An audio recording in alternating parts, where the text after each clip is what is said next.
નમસ્કાર, ઝી 24 કલાકમાં આપનું સ્વાગત છે. આપની સાથે હું છું મિત્તલ ખાણિયા. મોટા સમાચારની વાત કરીએ તો મહેસાણાના કડીના ધારાસભ્ય કરશનભાઈ સોલંકીનું અવસાન થયું છે. કેન્સર સામેનો જંગ હાર્યા કરશનભાઈ સોલંકી સરળ અને સૌમ્ય સ્વભાવ માટે તેઓ જાણીતા હતા.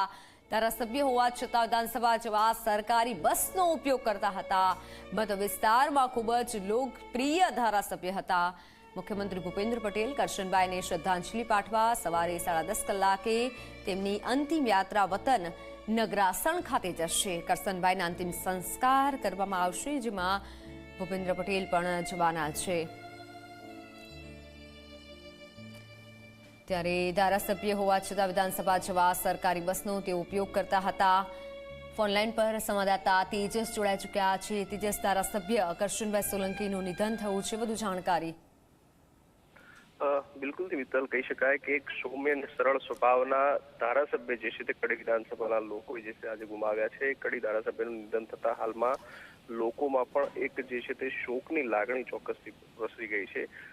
વાત કરીએ તો કરશનભાઈ છેલ્લા કેટલાક સમયથી કેન્સરની બીમારીથી જે છે તે પીડિત હતા. તેમની સારવાર પણ ચાલી રહી હતી. કેન્સર સામેનો હાલમાં તો જંગ હારતા કરશનભાઈ સોલંકીનું નિધન થવા ગયું છે. મુખ્ય વાત કરીએ તો કરશનભાઈ સોલંકી છેલ્લા 2 ટર્મથી કડી વિધાનસભાના ધારાસભ્ય તરીકે ચૂંટાઈને આવે છે. 108ના હુલામણા નામથી પણ જે છે તે કરશનભાઈ સોલંકીને જાણવામાં આવતા હતા. સામાન્ય વ્યક્તિ જેવું દેખાવ અને સાદગીભર્યું જીવન મિત્તલ કહી શકાય કે કરશનભાઈ સોલંકી પોતે વ્યતીત કરતા હતા. ક્યારેય પણ સરકારી ગાડીનો ઉપયોગ પણ તેમણે નથી કર્યો. સામાન્ય વ્યક્તિના જેમ બસની મુસાફરી કરીને તે વિધાનસભા પહોંચતા હતા. એટલે કહી શકાય કે એકદમ સરળ વ્યક્તિ અને ગાંધીવાદી વિચારધારાવાળા કરશનભાઈ સોલંકી જે છે તે તરીકે જાણીતા હતા. તેમના પાર્થિવ દેહને સવારે 10:30 વાગ્યા સુધી તેમના નિવાસ સ્થાને કડી નિવાસ સ્થાને તેને અંતિમ દર્શન માટે રાખવામાં આવશે. ત્યારબાદ તેમના માદરે વતન નગરાસણ ખાતે તેમના અંતિમ સંસ્કાર જે છે તે કરવામાં આવશે. મિત્તલ, તેમની બિલકુલ તેજસ, આપનો આભાર. રાજ્યસભાના સાંસદ મયંક નાયક આપણી સાથે જોડાઈ ચૂક્યા છે. મયંકજી, ઝી 24 કલાકમાં આપનું સ્વાગત છે. કરશનભાઈ સોલંકીનું નિધન થયું છે. ખૂબ દુઃખની લાગણી અત્યારે લોકો વ્યક્ત કરી રહ્યા છે. બેન, આજનો દિવસ ગુજરાતના રાજકારણ માટે અને ખાસ કરીને જ્યાં સુધી મહેસાણા જિલ્લાના રાજકારણ માટે ખૂબ દુઃખદાયક દિવસ છે. કારણ કે એક સામાન્ય કાર્યકર્તાથી ધારાસભ્ય બન્યા પછી પણ સામાન્ય રીતે સામાન્ય માણસની જેમ રહી અને પ્રજાના પ્રશ્નોને વાચા આપવા માટે એ ગ્રામ પંચાયતની લઈને ધારાસભ્ય સુધી સતત પ્રયત્નશીલ એવા કરશનભાઈ ટૂંકી માદગી બાદ આપણી વચ્ચે નથી રહ્યા.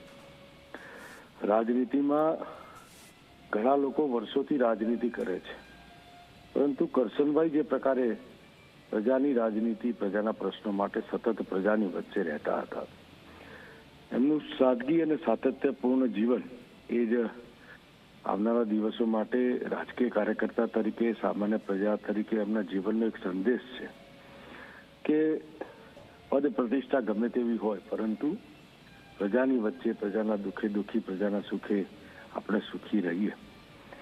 આજે એમનું ટૂંકી માદગી બાદ આપણા વચ્ચેથી વિદાય લીધી છે. જે ગુજરાતના રાજકારણ સહિત એમના પરિવારને પણ જે ખોટ પડી છે પૂરા એવી છે નહીં. માં ભગવતીને, સોમનાથ દાદાને પ્રાર્થના કરું છું કે એમના પરિવારને આ દુઃખ સહન કરવાની શક્તિ આપે અને અમારા જેવા લાખો કાર્યકર્તાઓના જે માર્ગદર્શક હતા એ આપણી વચ્ચે નથી રહ્યા. એટલે ભારોભાર દુઃખની લાગણી વ્યક્ત કરું છું અને ભારતીય રાજકારણમાં, ગુજરાતના રાજકારણમાં આવા મુઠ્ઠી ઉચેરા માનવીને વંદન કરીને એમને શ્રદ્ધાંજલિ આપું છું. બિલકુલ આભાર માહિતી બદલ. ત્યારે કેન્સર સામેનો જંગ તેઓ હારી ગયા છે અને કરશનભાઈ સોલંકીની અંતિમ યાત્રા નીકળશે તે પહેલા મુખ્યમંત્રી ભૂપેન્દ્ર પટેલ પણ કરશનભાઈને શ્રદ્ધાંજલિ આપવા માટે જશે. કેન્સર સામેનો જંગ તેઓ હાર્યા છે. ખૂબ સરળ સ્વભાવ હતો અને કડીના એમએલએ કરશનભાઈ સોલંકીનું જે નિધન થયું છે, લોકપ્રિય ધારાસભ્ય કહેવાતા હતા કરશનભાઈ સોલંકી. 2017 અને 2022માં કડીથી તેઓ ચૂંટાયા હતા. કડી તાલુકાના પંચાયત અને સમિતિના ચેરમેન પણ તેઓ રહી ચૂક્યા છે, પરંતુ કેન્સરના કારણે તેઓએ જીવ ગુમાવ્યો છે અને ગુજરાતને અલવિદા કહી દીધું છે. વિધાનસભા સુધી તેઓ બસમાં જતા હતા અને ગાંધીવાદી વિચારધારા સાથે તેઓ જોડાયેલા હતા. ખૂબ સરળ સ્વભાવના કરશનભાઈ હતા. અને આજે લોકો પણ તેમને યાદ કરી રહ્યા છે. મહેસાણાના કડીના ધારાસભ્ય કરશનભાઈ સોલંકીનું અવસાન થતાં ગુજરાતમાં અત્યારે દુઃખ ફેલાયું છે અને નિરાશા જોવા મળી રહી છે, કારણ કે તેમનો સરળ સ્વભાવ હતો. તેના કારણે લોકો પણ તેમને ખૂબ માન આપતા હતા. ખૂબ લોકપ્રિય ધારાસભ્ય હોવા છતાં તેઓ બસમાં જતા હતા વિધાનસભા.